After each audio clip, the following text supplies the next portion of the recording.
Alright, what is good, ladies and gentlemen? Is the Match Reviewer back in with another review, and today we are doing a very special review because we are reviewing the Lorax, and this is actually the first film that I ever watched. I'm pretty sure this came out in 2012. I was 5 years old at the time, and I'm pretty sure it's possible I might have seen some movies before this, but in my recollection, my memory, this is the very first film that I ever actually remember watching. So we are doing a I rewatched it and now we are doing a review for it. So yeah, with that background out of the way, let us get started. Starting off with the characters. So you have the main character, which is Ted, and the movie is basically about him. He wants to he wants to get a tree in order to impress his crush Audrey. You actually have a pretty stacked. They got a lot of like A-list actors, not even just actors per se, but you got like Zac Efron playing Ted. You have Taylor Swift, surprisingly, she voices Audrey, which is Ted's crush. You have Ed Helms voicing the Onceler, and the Onceler is the one that is responsible for the demise of all the trees. Other than that, you have Jenny Slate as Ted's mother. You have the Lorax, voiced by Danny DeVito. You have Mr. O'Hare, voiced by Rob Riggle, who I don't know who that is, but he is he's probably been in some stuff. And then you have the Onceler's family. So basically, I'll give the characters. I'll say. Actually, let me talk about the plot first. So you have basically Ted, he wants to impress Audrey by getting her a tree. So in order to do that, he has to sneak out of town and then meet the Onceler. He meets the Onceler, and then he learns the story about what happened to the trees, because he lives in a town called Thneedville where everything's fake, everything's made of plastic. But Audrey tells him that there used to be trees, and so he wants to find out in order to impress her. So he goes to meet the Onceler. The Onceler tells him the story of what happened to all the trees and why there are none left. So he ends up finding out that he learns the story about what happened with the Onceler, how he wanted to. Basically, he wanted to be a success. He wanted to make his family proud, so he ends up going and finding the forest that with all the truffula trees, and then he chops down a tree. You have Danny DeVito's character, the Onceler. Not the Onceler, sorry. You have the Lorax. He appears after the Onceler chops down his first tree, and then it becomes a story of the Onceler. He's like gives up on his morals in order to get more wealth and status, basically. And he betrays his principles in the process, and he cuts down all the trees. It eventually ruins the environment, and all the animals have to leave, and the Lorax leaves as well. And then the rest of the movie, after the story concludes, is that you have Ted. He is on a mission now to plant a tree that the Onceler gives Ted the final truffula tree seed. So Ted's mission becomes to plant the tree in the middle of town. But you have O'Hare, who is the character. He is a rich man that ended up profiting off of the fact that there were no more trees, so he ended up selling clean air, and he made he became a zillionaire from doing that. So you have Ted. He is trying to plant a seed in the middle of town, and then eventually he gets to the middle of town, and he has to convince everyone that trees are actually worth planting, and then in the end he succeeds in doing so, and then they plant trees, and then trees return, and then at the end of the movie you have the Lorax returning and greeting the Onceler once again. So in terms of the plot, I'm going to say it was honestly, it was a great plot. I liked it a lot, and so I'm going to give it an 8 out of 10. Yeah, I'm going to give it an 8. I think that is good. It was a great plot. I really liked it. I thought that the Onceler story was a very good story, and it was my favorite part of the movie, to be honest. I thought that the stuff with Ted was not as interesting as the stuff with the Onceler and like the backstory with like him and the Lorax. I thought that was more interesting. However, the main story was also like it worked. So I'm just gonna give the plot an 8 out of 10. I think that the characters were let's see, you have Ed Helms as the Onceler, who was probably the best character in the film. He goes through this great arc of being this character that's like, he just wants to be successful. Like his family doesn't really believe in him. They kind of make fun of him for like his ambitions and stuff. But then he goes to the forest. He ends up like making friends with the forest animals and the Lorax. Even he chops down a tree, but then he does apologize for it. He says he won't do it again and stuff, because he is genuinely like, he starts off as like a good person, and then he goes out. He tries to sell his sneak. He fails to do so, and so he kind of gives up, and he like accepts that, and he's like And even the Lorax, like, it's fine, you tried it, and that's what's important. But then eventually, like, people find out, like, no, this is a good product, and so then they try to buy more from him, and so he realizes, like, he succeeded, and so he calls his family over, and then they help him, like, they start helping him create more sneaks. But then he realizes, like, okay, this is going to take too long, well, his family convinces him, because his family is, they're not really morally good people, but his family, they convince him, they say, listen, this is taking too long if we just keep plucking out the truffula tree hairs, so we need to speed things up. So if we cut down the trees, it'll go a lot faster. So then he decides, like, you know what, fine, it's how bad can it be if we cut down some trees? And that leads to the best song in the whole movie, which is how bad can I possibly be? And then and then eventually, that after the song concludes, like he's gone through this character arc of like being he goes from like this really like this good-hearted person that's like just trying to, he's trying to be successful, but he's not trying to like cause any harm in the process. Then he gives up on his morals. He starts in the song, he even says like he like his character really changed. He starts wearing like all this like fancy clothing and stuff. He gets like a new guitar compared to the old-fashioned one that he had. Like he calls a bear a puppy, showing how out of touch he is. He talks about how like the lawyers are denying stuff, like probably the crimes that he's probably like the ethical crimes that he's like violating and stuff. He's donating to charity, but it's just like his family in disguise and stuff. So like the PR is like lying for him and stuff. So he really goes through a drastic change, and then finally like the Lorax confronts him. But then even then he's like he's not giving up, but then finally he cuts down the final tree, and then he realizes like what he's been doing was wrong, and then all the animals leave and stuff, and it's just a wonderful character. Liked him a lot, and progression of his arc. And then he's telling all of this to Ted, like recalling like all his past mistakes and stuff, and how it got him to that point. And then at the end of the movie, you do see him like thankfully because of Ted, like someone cared enough to bring back trees. So you have him at the end. It's like he breaks down his window thing that was covered in boards, and then at the end of the movie, you see him planting trees and stuff. And the Lorax returns, and they reunite, and it's nice. It's sweet that like the Lorax, like he changed and stuff, and he finally like the Lorax is like he's proud of him because he's like you done good, which is more than his family ever did for him. So it's nice for the character and stuff. So in terms of so that was the Onceler. Ted, he's not really that interesting as a character, to be honest. He's kind of just like the entire movie. He's mainly just his motivations are pretty shit. Like he's doing this all just to impress Audrey. So he's like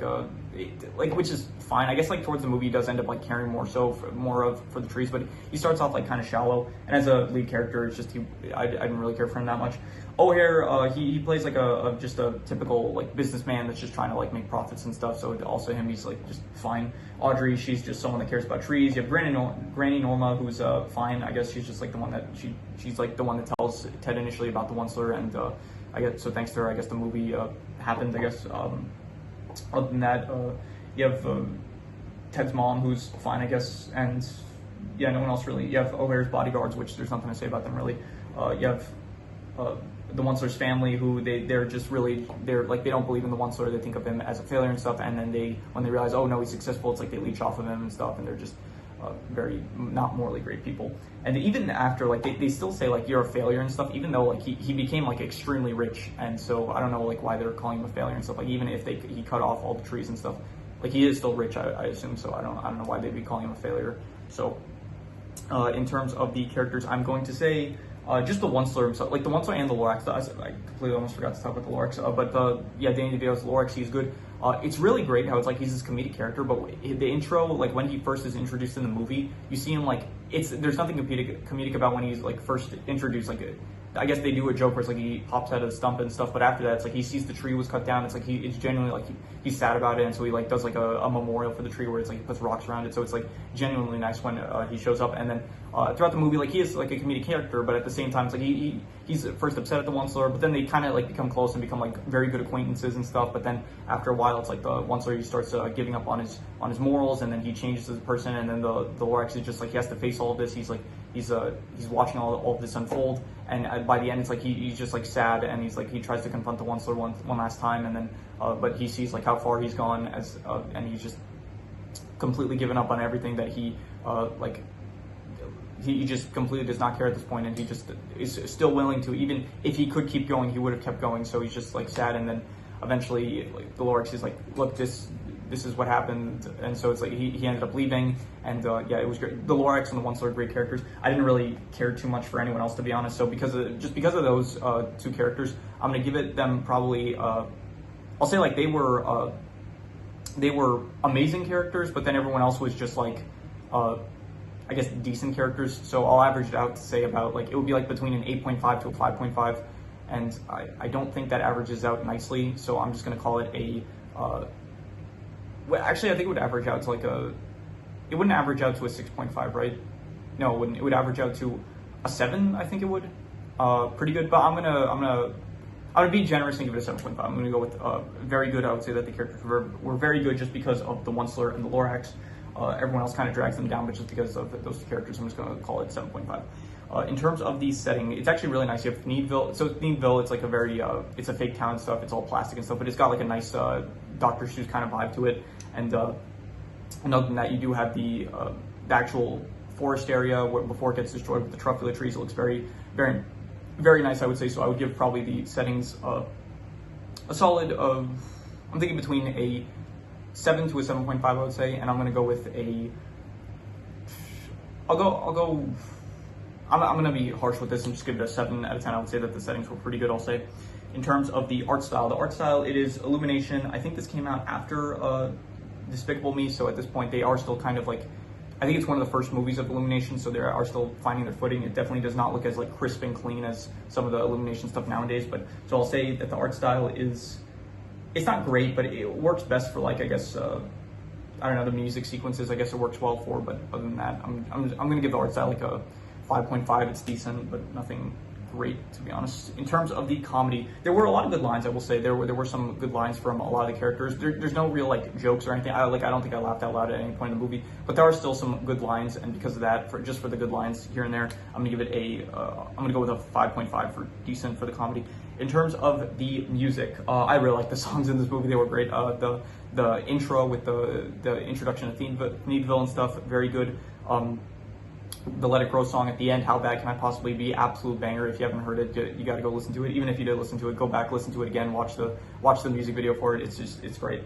And so I'm gonna give the music. I'm gonna go with a 7.5 to an 8, I'm thinking, and I am going to be generous and give it an 8. To be honest, I thought it was great. Not even just the music, but it's like also the music and like the music sequences that went along with it, with like all the dancing and stuff. Especially like How Bad Can I Possibly Be, and it shows like it shows like as the song progresses, it's like you see the one story is going like more and more into like being a greedy businessman throughout as the song progresses. It's like wonderful song. In terms of the drama I would give probably, the drama is basically just like finding out like what happened to all the trees, what happened to all of them, and then once you do find that out, and once Ted gets the seed, it's like the drama becomes just will he be able to plant the seed. So it is more like drama / suspense. So I should relabel that, but I'm not going to. Just it's drama / suspense. And I'm gonna give it like a. I guess this is like one of I did rewatch this movie. Like this isn't the first rewatch I've done. It's I think at the very least the 5th rewatch I've done for this movie. So I didn't know where everything was going. So I'm gonna give it a. I guess O'Hare's guards are like slightly threatening, but not really. So I'm gonna give the suspense and the drama a.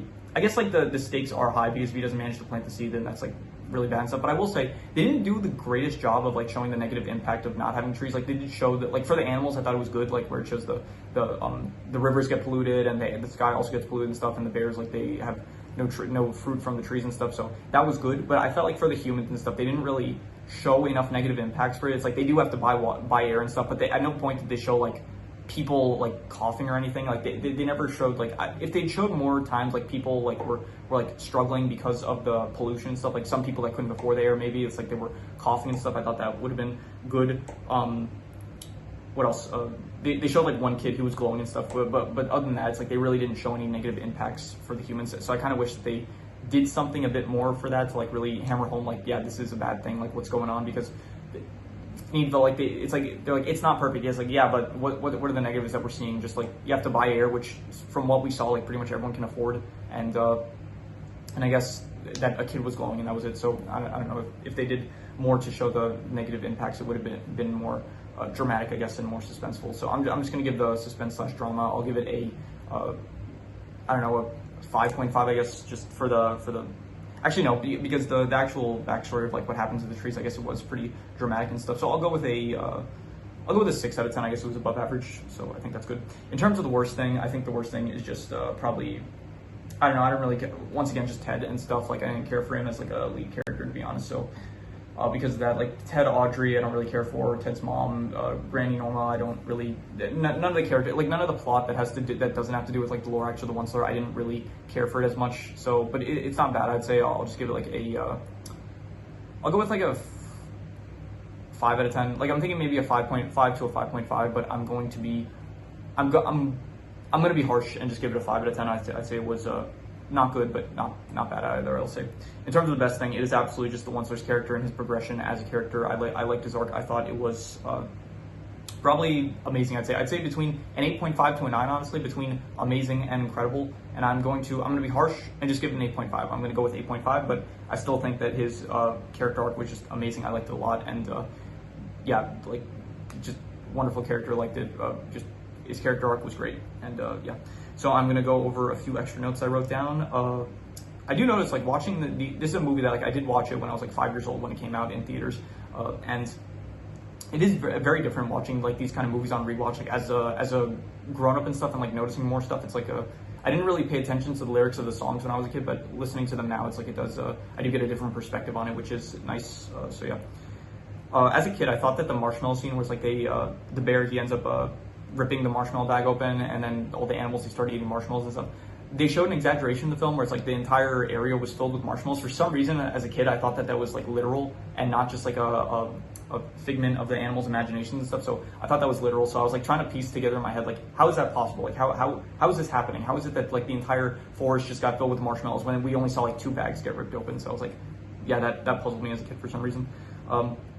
I do like Lorax's name. Just, it sounds cool. Like the Lorax, it sounds very mystical and stuff. So that was cool. What else? I did notice that, so the whole thing with like, you have to bring 15 cents, you have to bring a rusty nail and the and the shell of like a great grandfather's nail. I did realize, like, on rewatch, that's probably like a test that the one star has where like he's only willing to like tell the story to someone that actually cares about this. So it's like he starts off with like 15 cents. It's pretty easy to bring. Okay, a rusty nail. It's like, okay, it's kind of harder for a person to find a rusty nail than just 15 cents. It's like, but it's still possible to find one. But then a great grandfather's nail, it's like, that's almost impossible to find. Like, how would you find one? How would you identify that it's a great grandfather's nail? So I did realize that was like a test for the person, whoever's like trying to meet the Onceler. So I did think that was pretty good. I did notice that. He makes a Donkey Kong reference to Onceler. He does say like, why aren't you doing things that normal kids are doing these days? Like something, and then he says like, or playing the Donkey Kong, and Illumination did end up making the Super Mario movie. So I'm gonna call it a, when did it come out? 2023. So I'm going to call it an 11-year foreshadow for they knew what they were doing with that, I'm going to say. For some reason, okay, one of the characters, I wrote this down, but one of the characters, when the Thneed gets introduced as a product, one of them, one of the women that end up complimenting the one, so he throws it away, and then he ends up, it lands on like a woman's head and it turns into like a hat for her, and then one of the women, she like compliments it, and it sounds exactly like Raquel's voice actor from Barbie Life in the Dream House, which is something that I reviewed previously, so I wanted to mention that. The hat looked terrible. I don't know why people thought it was a good hat. It did not look at all like a good hat. Yeah, maybe there wasn't enough, there should have been enough oxygen reaching their brain, because at the time there were still trees all around them, so I have no clue why they thought that. And first, I wrote biology here because I learned biology, so I do know that trees produce oxygen and glucose, which humans take in. They need that, and then humans then produce carbon dioxide and water, and then trees get also sunlight, which causes photosynthesis. And I learned that because of biology, because that is something that I learned in high school, not just high school, but also middle school. So I wanted to show off my knowledge, even though probably most of you should know that. So maybe not should know that, but probably a lot of you do know that, so I didn't have to mention that. So anyway, yes, so that is all the extra notes, so I'm going to do the calculations. So King Crimson. All right, so it comes out to about a 6.5, which is good. I would probably go higher, I would say. I would probably give it like between a 7 to a 7.5. I would say it's between pretty good and very good. I don't think I would go so far as to say it was great, just because of like the stuff with Ted and stuff. That plot wasn't as interesting as the stuff with the Onceler and the Lorax, but it is still between, I would say, pretty good to very good. And yeah, I think that's where I would leave it, between a 7 to a 7.5. So yeah, that is pretty much all there is to it. If you have any recommendations, any shows, movies, video game stories, anime, anything that you want me to review, leave it in the comments and I will maybe possibly check it out. But with that said, that is pretty much all there is to it. So let's leave it at that.